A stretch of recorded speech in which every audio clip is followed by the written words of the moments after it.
Hammaga assalomu alaykum.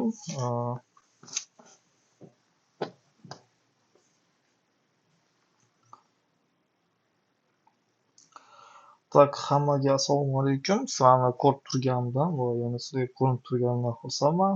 Xudo xohlasa navbatdagi darsimizni hozir biz boshlaymiz. Endi bu dars ham dars, ham qanday desa bo'ladi? O'ylaymanki dars bu video, chunki mana shu kitobdagi narsalarni imkon qadar o'zim bilganimcha va yetkaza olganimcha sizlarga ko'rsatishga harakat qilaman. Shuning uchun navbatdagi darsligimizga o'tamiz. Bugun biz o'rganadigan narsa xudo xohlasa bir minut. Mana bu oldingi videoda aytib o'tganimdek kitobni har bir varog'ini pejini bitta ko'rsatishga shu huquq bo'lmagani uchun mana shu o'zidan va mana bu kanvadagi o'sha kitoblarimizni ko'rsatib o'tib ketaman. Bugun biza bir bir va 3.2 mana shu bu va mana bu qismlarni o'tamiz. Bularni nimaga rasmga olganman desa, men hozir nima deydi, yapon tilida kitoblarni uncha odam o'qimaydi. Agar filolog umuman yapon tilida judayam N1 darajada bo'lmasa, N2 da ham o'qish biroz qiyinroq. Misol uchun katakanada mana oson kanjilarni o'qish qiyin emas. Kitob ichini ochib qaraganimda ham men 100% tushuna olmayman, chunki bu yerda kanjilar juda ham ko'p.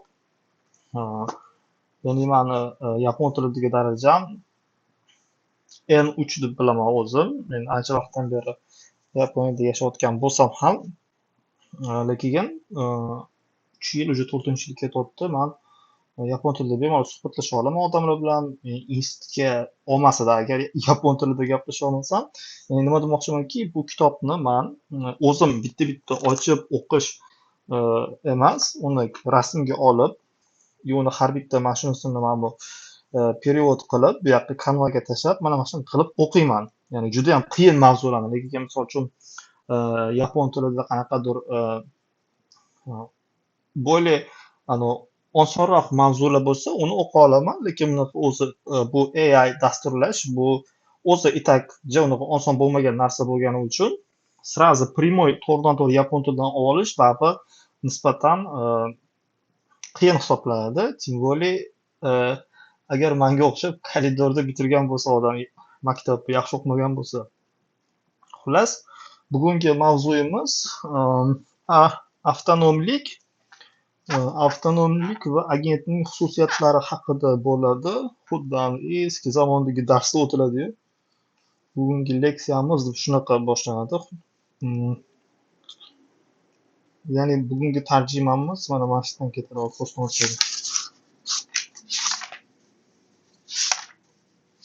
Qarang, ozgina qorong'i bo'ladi, o'tmana. 3.1 avtonomlik va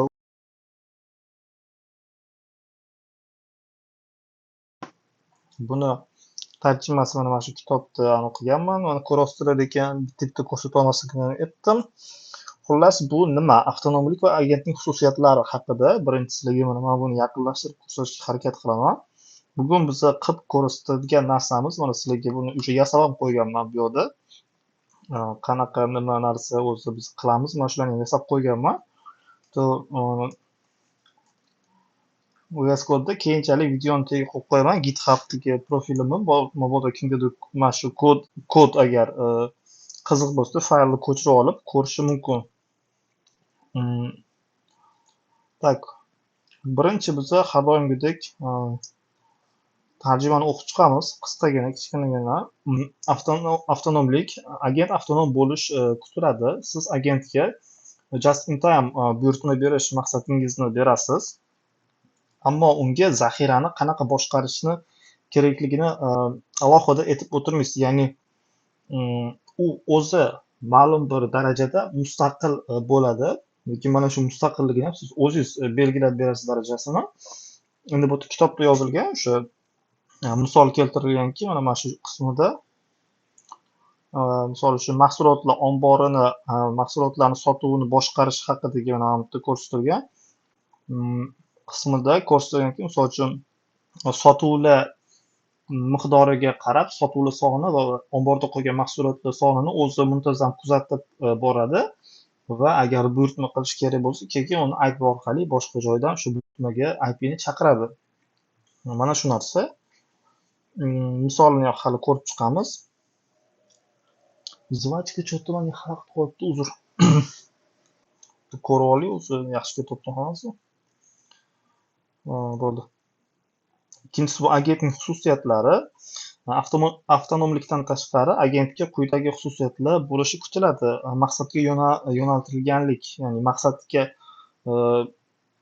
yo'nalinadi u narsa. Agent shunchaki savolga javob bermaydi, balki aniq maqsad sari harakat qilinadi. Bu misol uchun mana bizada endi ko'pchilik haligacha shu odamlar, bu yaponlar ham, mana shu yaponlar oddiy xalq o'zi ham haligacha просто AI GPTdan yoki DeepSeek o'shalardan просто inputga oddiy foydalanuvchi sifatida savollarni yozadi, u javob keyin qaytadi.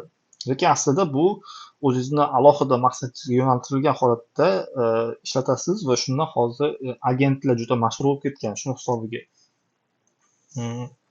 Tak rejalashtirish va fikrlash. Agent qadamlarni o'zi rejalashtiradi, nima qilish kerakligini, so'nggi haftalik sotuvlarni ko'rib chiqadi, maksimal sotuvni aniqlaydi, yetkazib berish vaqtini qo'shdi, kerakli miqdorni hisoblaydi. Ya'ni bu nimaga bo'ladiki, misol uchun har kuni doimiy, misol endi siz sotuv do'koningiz bor deb aytadigan bo'lsak, har xil mahsulotlar bor. Ekran tushibdi. Endi men sizga to'g'ri tushuning, misol uchun men bu yerda kodlar bilan hammasini yozib qo'yganman, lekin bu dasturlashni o'rgatadigan video bo'lmagani uchun bu qismiga unaqa to'xtalmayapman. Biz umumiy nima deydi, arxitekturasini, tizim arxitekturasini ko'ramiz. Mana shu orqali yasaymiz. O'sha chunki AI lar rivojlanayotgan sari kodlarni tushuntirib o'tirish bu juda eski holat, eski bosqich, eski deyilmaydi-ku, juda sekin bosqich hisoblanadi. O'sha dasturchilarning o'zi ham butun dunyoda hamma hozir shu clouddan srazi kodni oladi, joylashtiradi. Muhimi nimani qayerga joylashtirishni bilsangiz bo'ldi. Shuning uchun boyagi mana bu yuqoridagi narsa shu ikkinchi qismda xususiylashtirish, ya'ni so'nggi haftalik sotuvlarni ko'rib chiqishi, maksimal sotuvni aniqlashi, bu mana shu yerda shu jarayon amalga oshadi. Agent ichki jarayoni, ya'ni nima degani? Tasavvur qiling, sizni sotuv do'koningiz bor. Misol uchun bugun ertaga har kungi sotuv o'sish va tushish miqdorini hisoblab boradi, lekin siz buni aytmaysiz, o'zi hisoblaydi. Bu o'sha agent IP orqali olgan agentingiz shuni qiladi. Unga balkim shunaqa xususiyat ham qo'shib qo'yishingiz mumkin. Qiladi, lekin kutilmagan holatlar, misol uchun qanaqadir mustaqillik kunlari, O'zbekiston bayramini olib qaraydigan bo'lsak, mustaqillik kuni yoki qanaqadir 1-iyun bolalar kunida hamma bolasini ko'chaga o'ynatishga olib chiqadi. O'shanda sotuvingiz oshishi mumkin, srazi oshib ketishi mumkin miqdor. Mana shu vaqtda ham nima desam ekan, AI buni hisobga oladi. Ya'ni an'anaviy dasturlash orqali yaratgan platformangiz bilan mana shu AI ni qo'shib qo'ygan platformangizda farq shunda bo'ladi. Ya'ni kutilmagan holatlarni qisman hisobga oladi u narsa o'zi va mana shu avtonomlik hisoblanadi. Avtonomlik u AI o'zicha odamga bo'ysunmaydi deb tushunadi ko'pchilik. Yo'q, unaqa emas. Bu o'sha tizim ichida lokal darajada o'zi harakatlana olishi aytiladi bu yoqda. Avtonomlikdir va mana shu agentning nima desam ekan, xususiyatlariga yo'nalgan avtonomlik hisoblanadi bu. Agar to'g'ri aytgan bo'lsam o'zbek tilida. Bu nima? Shu idrok va harakat, misol uchun agent ma'lumotlarni yig'adi, idrok qiladi va atrofga ta'sir qiladi. Atrofga ta'sir qiladi degan joyi mana bu. Ma'lumotlarni yig'adi degani, misol uchun mana biz foydalanuvchi maqsad va mahsulotlar, mana shu agent nima qiladi? Bizda ma'lumotlar muhiti birinchi yaratilib berish kerak unga. Mahsulotlar mana database, o'sha omboringizda mahsulotlarning miqdori, sotuvlar tarixi, yetkazib berish muddati mana shular turadi unda. Va sotuv ga qarab o'zida ichkarida unga joylangan ma'lumot va tashqaridan sotuvlar ham e, miqdorini oladi va shunga qarab mana bu tashqariga ta'siri degan joyi shuki, nima desam ekan, qani anavi IP orqali buyurtma berish. Mana shu yetkazib beruvchi tizimni IP orqali buyurtma berish, mana shu tashqariga tizim degani idrok qilib, endi idrok bular ham juda oshirib yuborgan shu AI degilar ham umumiy hisob kitob qilib o'zi mustaqil ravishda buyurtma bera oladi yoki sizni buyurtmachingizni misol uchun Gmail yoki kontakti bo'lsa yoki uni alohida agenti bo'lsa, u agentga sразу xabar yuboradi. Mana shuncha bizga keladi. Xuddi odamga o'xshab, misol uchun odam do'konida bundoq qaraydi, bugun mana shu mahsulot kam ekan, tak bizga 10 ta kerak. Telefon qilib shu mana mahsulot ishlab chiqaruvchiga telefon qiladi. Misol uchun shu kerak deb. Xuddi shu ish prosta AI orqali qilinadi. Qilingan holati agentlar orqali, AI agentlar orqali. Tak, moslashuvchanlik va o'rganish. Moslashuvchanlik degani agent o'z chiqargan natijani baholaydi, o'zini tuzatishi mumkin. Hozircha bu to'liq hal qilinmagan, agentlar hali nomukammal. Mana shu agentning ichida yana bitta shu agent qo'shib qo'yasiz. Buni endi shu hamma aytib bo'lgan YouTube'da ham o'zini o'zi tekshirib turadi. Ya'ni lekin moslashuvchanlik deganida nimani nazarda tutiladiki, o'sha 1-iyun bolalar kuni yoki qanaqadir xalqaro bir qanaqa bayram bo'ladigan kunlarda yoki misol uchun O'zbekistonda qanaqadir chempionat o'tkazildi O'zbekiston futboli bo'yicha, o'shanda odam aholi shaharda ko'payib ketdi. O'sha yerda o'sha joyda siz do'koningiz bo'ladigan bo'lsa, mahsulot tez ko'p sotilib ketdi. Mana shunaqa holatlarga moslashuvchanlik ham bu yerda nazarda tutiladi. Hozirgi cheklovlar, конечно, agent har safar ishga tushganda biroz boshqacharoq javob berishi mumkin. Siz buni demoda agent har safar ishga tushirganingiz, hozir mana bitta o'sha yasab ham qo'yganman.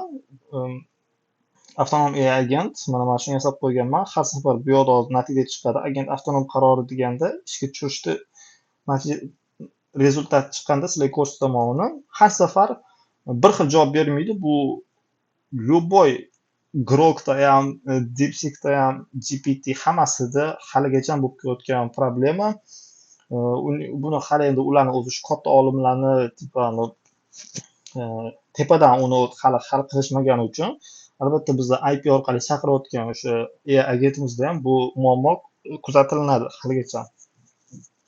Ya'ni bu har safar muammo natija har xil chiqishi ham juda katta strashniy hisoblanmaydi. Misol uchun ma'lumotni gapirganda so'zlar sal o'zgarishi mumkin, lekin raqamlar o'zgarishi juda ham kam kuzatiladi.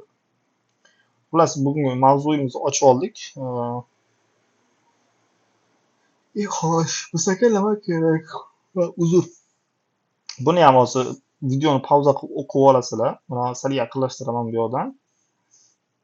Buni nima desamki, men tushunishlar uchun qaysidir videodan yoki qaysidir AI o'zidan da menga shu temada qilib bermas. Mana shu kitobni tarjima qilib, tarjimani yana ham soddaroq va tushunarliroq bo'lishi qilib tarjima qilganman. Shuning uchun shunaqa xulosa qilib ketlik bilan bergan menga. Endi mana bu yerda ko'rib chiqamiz. Mana shu ikkita xususiyatda qilinadigan ishni ko'rib turibsizlar. Agent ichki jarayoni, prompt tuzish, LLM bu o'sha IP orqali GPT ni yoki Grok, DeepSeek qaysi bir IP ga ruxsat bersa, shunisini olib ishlatilinadi. Rejalashtirish va fikrlash bu o'sha AI ni o'zi tomonidan qilinadi. Qayta buyurtma berish kerakligini yoki ha yoki yo'q o'zi natijani foydalanuvchiga ko'rsatadi. Bu yoqdan foydalanuvchi maqsadini va mahsulotlarni beradi. Yana o'sha AI agent botda databazaga murojaat qilib, o'tdagi ma'lumotlarni ko'radi, sotuvlarni kuzatadi, shunga qarab buyurtma berish kerak va kerak emasligini xulosa qiladi. Botda endi bu prosta men hozir yasagan variantim, lekin bu juda ham ko'p qo'shimchalarni qo'shish mumkin. Prosta video cho'zilib ketmasin va juda ham bir zerikali bo'lib ketmasin deb men qo'ymadim. Misol uchun mana shu AI orqali buyurtma berish va yetkazib berish qismida qo'shimcha qo'shish mumkin. Mana shu joyga misol uchun yetkazib berish deganda, tak mana bu yana bitta qo'shimcha, misol bu nima desam ekan, realniy haqiqiy tirik odammi kontakti bo'lsa, o'sha kontaktiga Gmailga yoki nimagadir xabar yuboradi yoki u o'sha order qilinadigan tomon qismni o'sha AI agenti bo'lsa, unga bog'lanishi mumkin, ya'ni birga connect qilishi mumkin. Xullas shunaqa juda ko'p. Va yana juda ham ko'p o'shani xususiyatlar qo'yish mumkin. O'sha misol tariqasida aytyapman, bir yil davomida O'zbekistonda bo'ladigan o'sha bayramlarni ham qo'shib chiqib, mana shu bayramlarga ham tayyorlanib turgin degan maqsadda ogohlantirish bersangiz, mana shu agent avtonom o'zi misol uchun bir kun yoki 2 kun oldin mahsulotlarni tekshiradi, sotuv miqdorini, umumiy ob'yomni hisoblab, o'sha ertaga yoki indinga bo'ladigan bayramga tayyorgarlik ko'rib qo'yadi. Ko'proq olib qo'yadi, yig'ib qo'yadi sotilishga. Va buni misol uchun juda ham agar yana fantastika qiladigan bo'lsak, oldingi yilga sizni datangiz bo'lsa, o'sha oldingi yil aynan shu kuni qancha sotilgan va bir yil davomida misol uchun O'zbekistonda aholi qancha miqdorda o'sdi va sizga kerakli sizni mahsulotingizni oladigan aholi miqdori uni ichidan o'rtacha necha foizligini hisoblab, lekin mana shu narsa qilinadi o'zi hisoblab buyurtma beradi. Shunaqa narsa qilish mumkin. Yo'q. Hozir buni birinchisiga tushuntirib ketaman, keyin kodlarni ko'rsataman. И buni yana ham osonroq tushunish uchun, misol uchun foydalanuvchi maqsad va mahsulot kiritadi, agent prompt foydalanuvchi maqsad va mahsulot ma'lumotlarini tizimli matnga aylantiradi. Birinchi promptda LLM tayanch model kiritilmagan agentlik miyasi rejalashtirish, fikrlash. Yo'q, bu hozir o'zim aytib o'tganim ekan, uzr, boshqasini aytaman.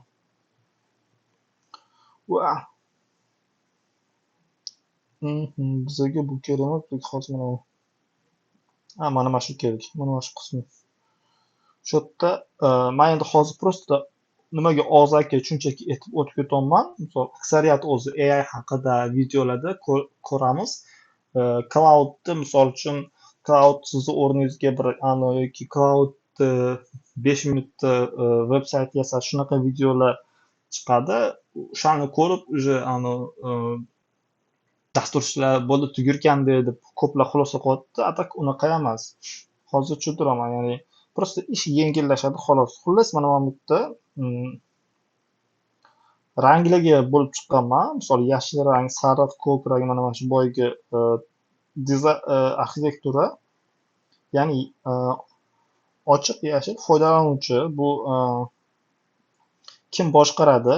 O'sha yashildagi, ya'ni umumiy tizimda texnik qismini bu yerda aytishga harakat qilaman. Mana shu joyda faqatgina yashil ranglarning ichidagina foydalanuvchi o'z ta'sirini o'tkazadi. Qolgan hammasi prompt yozadi. Texnik o'sha qismi Pythonda mana LLM IP chaqiradi, ya'ni o'sha oddiy an'anaviy kodlash bilan AI dagi IPlar bir-biriga integratsiya bo'lib, bir-biri bilan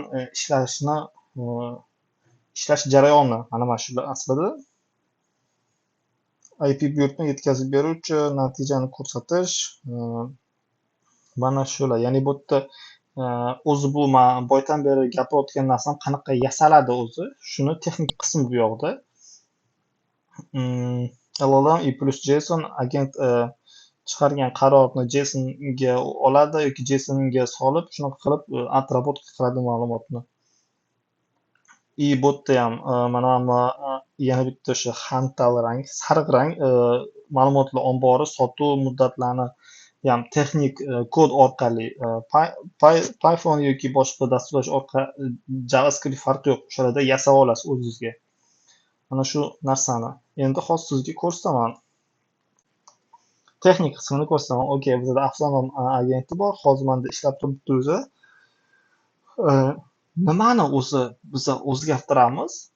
O'zgartirishimiz mumkin. Mana shu yerda уже agentga buyruq berganmiz. Siz inventarizatsiya boshqaruv agentisiz. Vazifa quyidagi mahsulotlardan qaysilarini bu hafta buyurtma qilish kerakligini aniqlash, qoida joriy zaxira yetkazib berish vaqti talabini oqlash uchun yetarli bo'lmasa buyurtma kerak.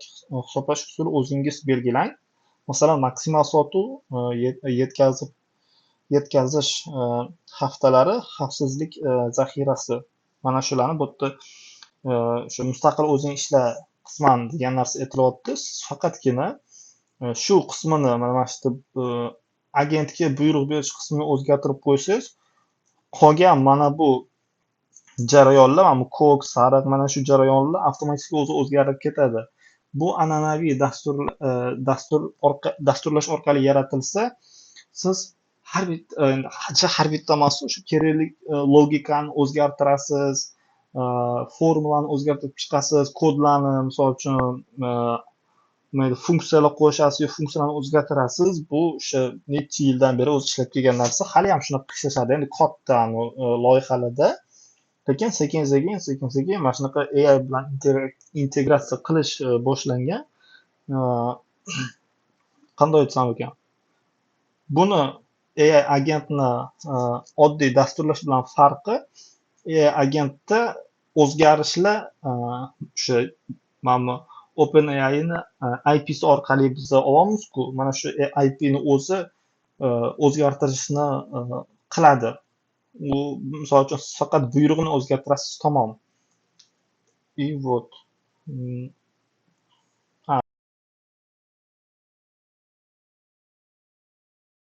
So'ng uchun reset demoga o'tkazamiz. Mana qarang, bizda avtonom AI agent qaror orqali avtonom ravishda qaysi mahsulotni qayta buyurtma berishni rejalashtiradi va IP orqali buyurtma beradi. Misol uchun hozir biza o'sha mahsulotlarimiz soni, mahsulot A, B, C shunaqa zaxirada 300 ta, 100 ta, 200 ta so'nggi haftadagi sotuvlar miqdori, yetkazish maksimal haftalik sotuv mana shular. Bu yoqda misol uchun grafikda ham ko'rsatadi, sotuv haftalik sotuvni, ikkinchi mahsulotimiz sotuv misol uchun qanaqa bo'lgan, o'sgan va mana shunga qarab AIni o'zi nima deydi, buyurtma berishni amalga oshiradi, mana shu o'zgarishga qarab, sotuvga qarab. Endi men buni o'zim mahsulot miqdorini o'zgartirish endi bu prosta demo bo'lgani uchun deylik, mana shu yerda miqdorni ozgina o'zgartiramiz, faqat shuni o'zini. Nima bo'ladi? Bizga tak yengillashni beramiz va agentni ishga tushiramiz. Mana hozir qarang. Biz hozir item ni o'zgartirdik. Bizga 40 dona buyurtma kerak. Sabab joriy zaxira yetkazib berish vaqtidagi talabni qoplash uchun yetarli emas. Mana IP javob, bu o'sha nima deydi, IP orqali order berish. Bu qismiga o'sha yo boshqa agentni ulaysiz, orderga yuboradigan yoki o'sha odamni kontaktini ulab qo'ysiz, avtomatik o'sha odamga ham xabar yuboradi bizga mana shu 40 ta buyurtma kerak degan narsani, misol uchun. Endi misol uchun qani ikkitaga oshirib ko'ramiz. Hozir 40 ta kerak edi. Ana endi endi bizga ikkinchisida aytyapti 50 ta kerak. Ya'ni bu men qo'lda o'zgartiraman, bu tasavvur qiling, shu sotuv miqdori bo'lyapti misol uchun. Mana shu sotuv bo'lyapti, qani 80 ta qilamiz. Yangilash mana juda ham ko'p sotilgan va zaxirada 80 ta qolgani hisobiga bizga aytyapti, yana 120 ta buyurtma kerak deb aytyapti. Qolganlari ham shunaqa o'zgarib ketaveradi. Misol uchun men buni kamaytirib tashlaymiz, mana shunaqa qilib berib chiqaramiz. Bundan 30 ta kerak deyapti. Xullas shunaqa. Ya'ni sotuv miqdoriga qarab o'zi определить qiladi, qanaqa aytish. Endi bu aytasiz, aytishingiz mumkin. Buni oddiy dasturlash bilan qilsa ham bo'ladi-ku. If else bilan, misol uchun if mana shuncha bo'lsa, else shunga teng bo'lsa, keyin buyurtma return qaytar shunaqa javob deb, misol uchun. Lekin boshqa juda ham oshib ketib qoladi. Lekin har safar o'zi o'zgarganida mana shu yuqoridagi narsalar amalga oshadi. Mana shu men yuqorida aytganim. Endi men nimaga buni shu kod bilan yozib ko'rsatyapman? Misol uchun hozir mana shu narsani o'zi vizual tarzda tushunish yana ham oson bo'lishi uchun o'zi aslida misol uchun qaysini qilsak bo'ladi? Okey, mana buni qilamiz. N8 N mana bu bor.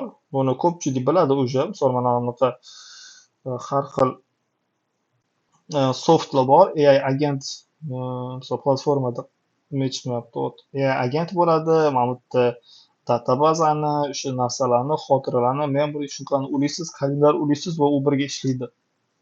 Bu narsa zo'r, oddiy foydalanuvchi, misol marketingda ishlayotgan odam yoki qanday yoki SMMchi shunaqalar agar ozgincha harakat qilib o'rganib olsa, mana shuni o'rganib olib, shuni o'zidan ko'rsa bo'ladi. AI chatbotlarni ulab olib, misol uchunda mana shu va shunga o'xshagan N8 N'ga o'xshagan platformalardan foydalanib bunda ham qilsa bo'ladi. Hozir men aytgan narsamni mana shunda ham qilsa bo'ladi. No, biz hozir ko'rib chiqamiz. Qanday edi? Вот. Biz hozir mana Python yoki JavaScript yoki istalgan shu toza dasturlash kodi bilan AI IP'larni chaqirib agent yasashni foydali tomoni murakkab mantiq yasa olasiz. Misol uchun yozganman Python AI IP misol uchun to'liq nazorat qila olasiz. Promptlarni o'zgartirasiz. Promptni o'zgartirsangiz u kodlarni o'zi shu o'zgartirib logikani ham o'zgartirib beradi. Murakkablashtish misol uchun har qanday IP kalkulyator databazalarni qo'shish misol uchun mana buni siz pulli podpiskasini ishlatsangiz ham katta loyihalar uchun bu baribir cheklangan yuza qismi hisoblanadi. Siz ichkariroq kirishingiz uchun o'zingiz kodda yozib chiqishingiz kerak buni. Mana o'sha Pandas bu o'sha kutubxonalardan foydalaniladi.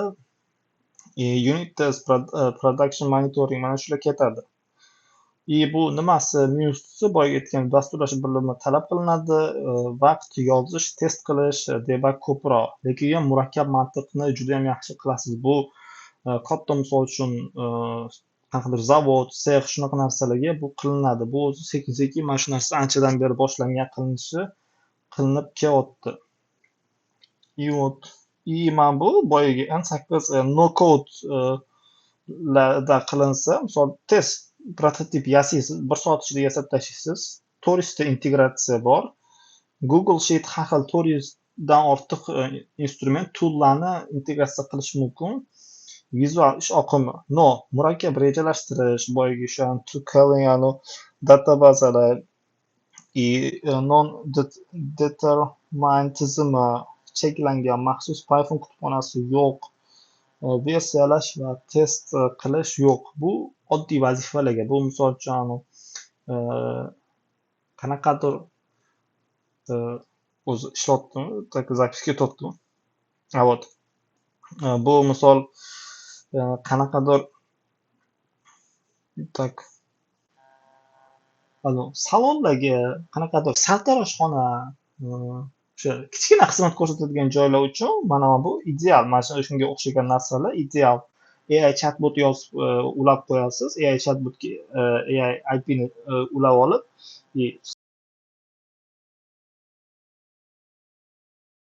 siz misol uchun sartaroshni telefoniga, Google kalendariga zakazlar kelib tushiradi. Misol uchun AI chatbotdan oddiy mijoz, mana shu kunga kelmoqchiman, yozilmoqchiman, shu kun bo'shmi desa, misol keyin u sartaroshni shu haftalik ish rejasida mijozlarni ma'lumotlar bazasidan tekshirib chiqadi. Agar bo'sh bo'lsa, shu soatdan shu soatgacha siz bo'sh ekan deb mijozni qabul qilib oladi. Mana shunaqa kichkina narsalarga bu zo'r. Lekin men sizga aytgan narsam mana bu nima deydi, an'anaviy kodlash bilan AIni birga qilish, bu bo'lib kattaroq zavodlarga, kattaroq ishlarga qilinadigan narsa. Sizga yana bitta ko'rsatmoqchiman. Mana aytgancha. Endi misol uchun yana bitta narsa sizga aytaman.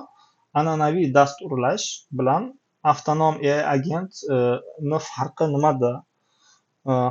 misol an'anaviy dasturlashda qat'iy formula, misol uchun mana bu yerda mahsulot mahsulotda buyurtma kerak emas. Sababi misol uchun mana bu yerda talab ikkisida bu dasturchini o'sha matematik hisob kitob qo'sh ayirish bo'yicha chiqarib beradi. AI agent esa uni matnga aylantirib beradi xolos, ya'ni joriy zaxiraga yetkazib berish vaqtidagi talabni qoplash uchun yetarli emas. Ya'ni bu yerda raqamda miqdorni ko'rsatib berish ham bu yomon degani emas, lekin uni tipi уже so'zda aytsa bu bo'lib tushunarli hisoblanadi. Misol uchun buyurtma kerak emas.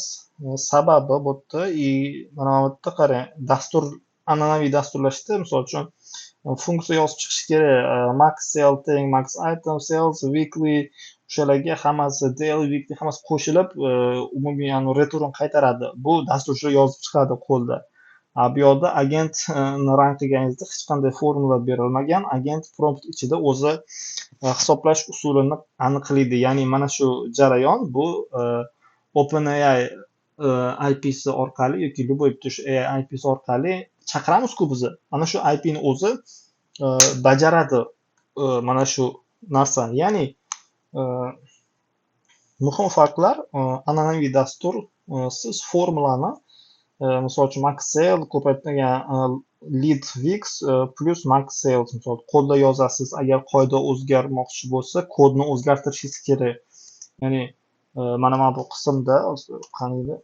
Mana bu qismda siz agentga buyrug'ini o'zgartirasiz. Misol boshqa narsa vazifa bersangiz, o'zingizning sotuv jarayoningiz bilan bog'liq, u agentni o'zi sразу o'zgartirib ketadi. An'anaviy dasturlashda shu dasturchi qaytadan sizni shu o'zgargan maqsadingizga qarab kodni yozib chiqadi. Agent esa siz unga qanday hisoblashni aytmadingiz, u o'zi rejalashtirib mantiqiy fikrlab, shodda lekin yolg'on mayli javob chiqaradi. Va har safar biroz boshqacharoq sabab yoki miqdor chiqarish mumkin. Bu o'sha boyagi biroz boshqacharoq, har safar bir xil emas, ozgincha o'zgaradi. Mana agentning javobi har safar o'zgarishi mumkin. Bu an'anaviy dasturlashda bo'lmaydi. Ya'ni mana bu an'anaviy dasturlashda aniq raqamlar chiqadi, lekin AI orqali bu matnga o'zgargani uchun har safar matndagi so'zlar ham o'zgarishi mumkin. Shu nazarda tutilgan. Oldingi videoda men aytgan edim, AI aslida yo'q narsa deb. Endi hozirgi o'zimcha o'sha fikrim ham o'ylaymanki, hozir videoda men mana shu avtonomlik, erkin qisman avtonom ishlash va agentning xususiyatlarini biroz bo'lsa ham tushuntira oldim deb o'ylayman. Ya'ni bu nima ish bo'lyapti o'zi? Sizga ko'rsataman. Mana bu endi uzr, endi sal AI ba'zi desak, misol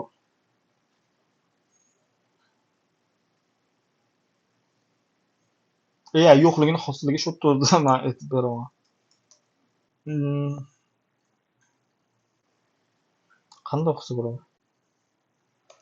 User prompt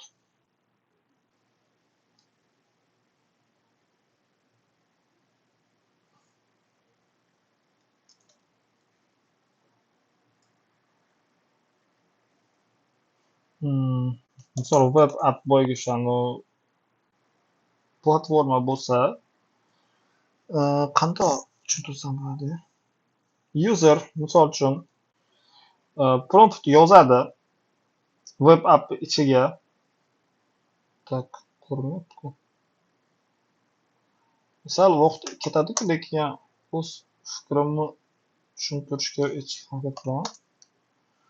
Xullas, o'sha platformaga любой shu web app qanaqadir telefondagi yoki prilojeniylar, internetdagi ilovalar farqi yo'q. Shunga user promptini yozadi. Misol sotuv buyurtmalarini boshqaruv haqidagi o'sha web appga. Buni ichida qisman o'sha kodla yoziladi, qisman bu mana bu AIP dan Ammo OpenAI va boshqalardan IP chaqiradi bunga joylashgan. Hmm, Bunaqangi zerikarli dars ko'rmaganman deydi.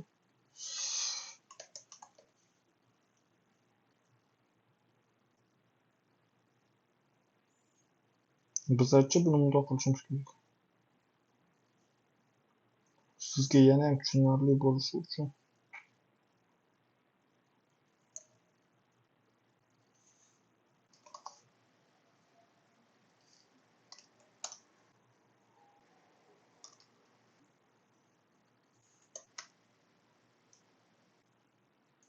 String или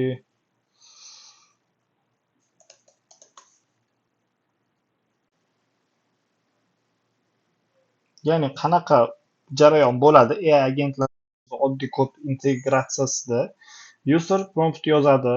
O'sha men sotuv omborimga sotuv buyurtmalarini boshqaruvchi web appi ichiga, uning ichida o'sha boyagi databaza hamma narsalar bo'ladi va qisman an'anaviy dasturlash o'sha tili orqali kod yoziladi va uni ichida yarmi mana shu bu IPda chaqirilgan AI ga bu kod integratsiya qilingan. Misol user aytadiki, biron bir o'zgartirish berganida AI buyruq oladi va u o'sha eng katta OpenAI ila yoki Grok o'shalarning eng katta bazasiga IPdan xabar yuboradi va bu o'tdan IPnidagi javobni qaytarib olib kelib, bu kodni o'zgartiradi.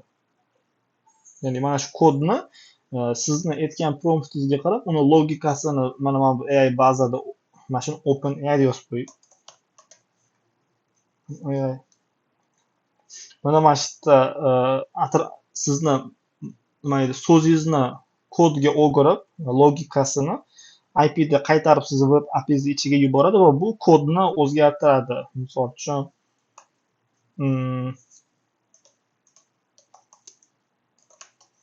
endi bu judayam unaqa polniy o'zgarib ketmasligi mumkin. Bu o'sha mana bu yerdagi mana bu funksiyalarni o'zgartirib beradi.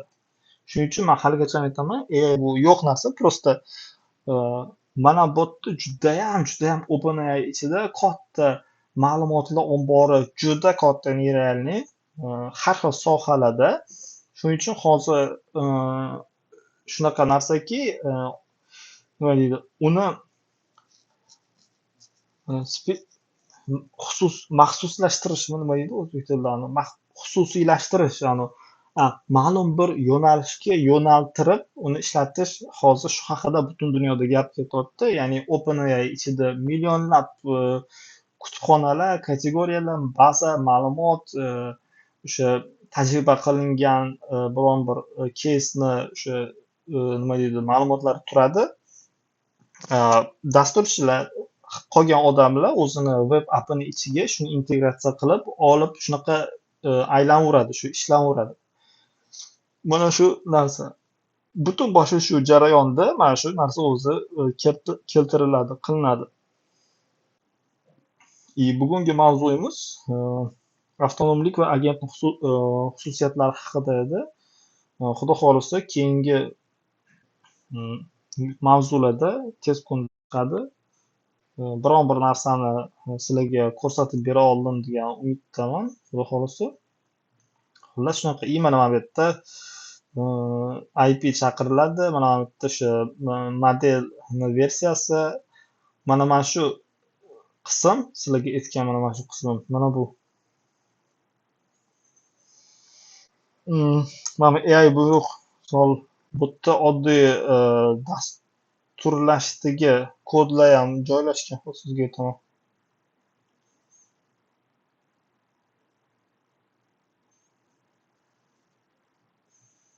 Qayerda?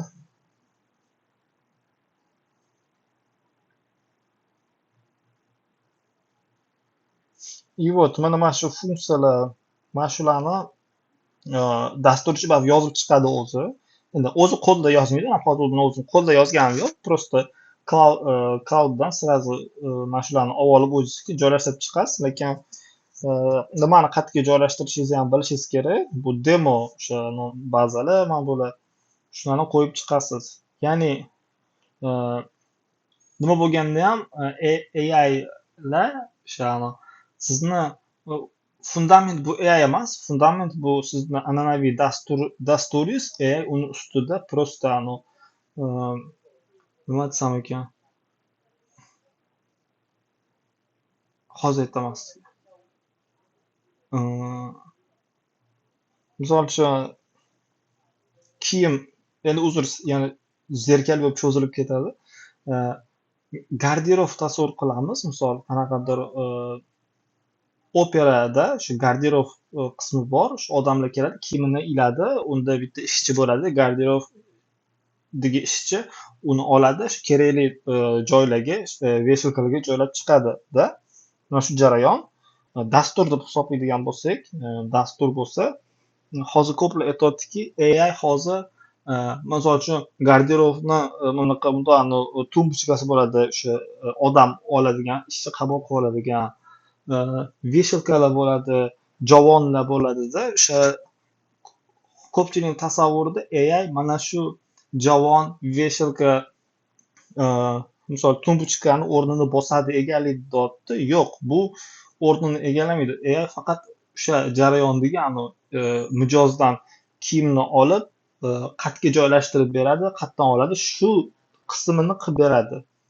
Oldin qanaqa edi? Oldin ham misol dasturlar o'zi shunaqa ishlardi, lekin xuddi o'sha odamlardan kiyimni olib, ilib beradigan, sizni kiyimingiz qaysi, qanaqa rang yoki unga raqam yopishtirib qo'yib qiladigan odam ham, misol uchun personal ham bu dasturchi yozib chiqardi kodda, lekin xuddi robotga o'xshab harakat qiladi desak, endi hozir tipa mana shu qismi AI orqali bu как odamga o'xshab, masalan o'sha klientga kulib qarab, endi mana shunaqa aytyapman, buni tushunasizlar deb o'ylayman.